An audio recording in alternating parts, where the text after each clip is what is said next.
ఒకసారి ఆలోచించండి, ఏ మనిషి అయినా ₹1,00,00,000 ఆస్తి ఉంచుకొని ఒక చిన్న పూరి గుడిసెలో బతుకుదాం, అలాగే జీవిద్దాం అనే ఆలోచనతో ఉంటాడా? అలాంటి ఈ సృష్టిని చేసిన దేవుడు చూడండి, ఆకాశం ఆయన సింహాసనం, భూమి ఆయన పాదపీఠం, వెండి బంగారాలు ఆయనవే, మట్టి ఆయనది, మనుషులు ఆయన వారు, సమస్తం ఆయనదే.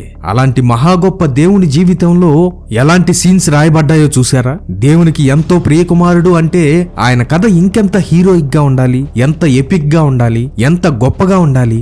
రాజులకు రాజు, ప్రభువులకు ప్రభు, పశువుల పాకలో పుట్టాడు, జీవాన్నిచ్చేవాడు, 33.5 సంవత్సరాలు ఈ భూమిపై నడిచాడు, గుడ్డివారికి చూపునిచ్చాడు, కుష్ఠరోగులను శుద్ధులుగా చేశాడు, చనిపోయిన వారిని సైతం బ్రతికించాడు. కానీ లోకం ఆయన ఏం చేసింది? ఆయనపై ఉమ్మివేసింది, కొరడాలతో కొట్టింది, ముళ్ళ కిరీటం పెట్టింది, చివరికి 2 దొంగల మధ్యలో ఆ కల్వరి శిలువపై మేకులతో నిలబెట్టింది. అవమానకరమైన మరణం.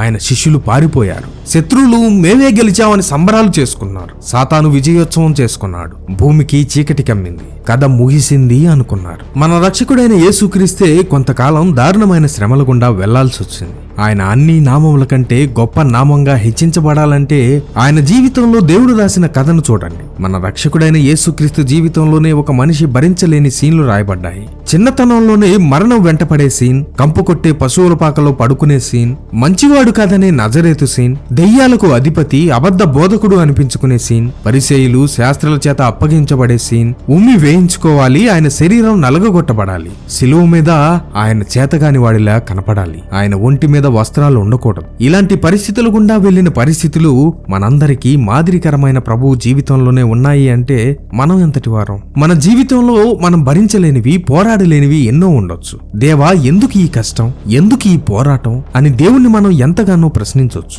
పరిస్థితులు మారాక జీవితంలో ఎటువంటి మార్పు చూడలేక ఈ క్రైస్తవ జీవితంలో ఈ శ్రమలేంటి, నా వల్ల కావడం లేదనిపిస్తే అప్పుడు దేవుడు మనకిచ్చే సమాధానం, ఇవన్నీ నీ జీవితాన్ని ఇంట్రెస్టింగ్ గా చేయడానికే, నిన్ను హెచ్చించడానికే, నీ కథను మార్చడానికే, కొన్నిసార్లు నిన్ను కష్టమైన మార్గం గుండా తీసుకువెళ్తున్నాను.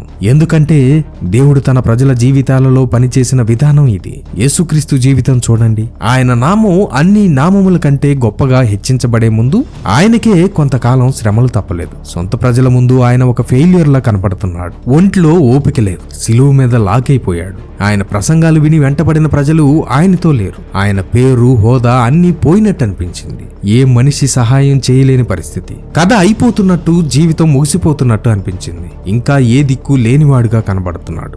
ఇక్కడే దేవుడు తన కథలో అద్భుతమైన ట్విస్ట్ ని పెట్టాడు.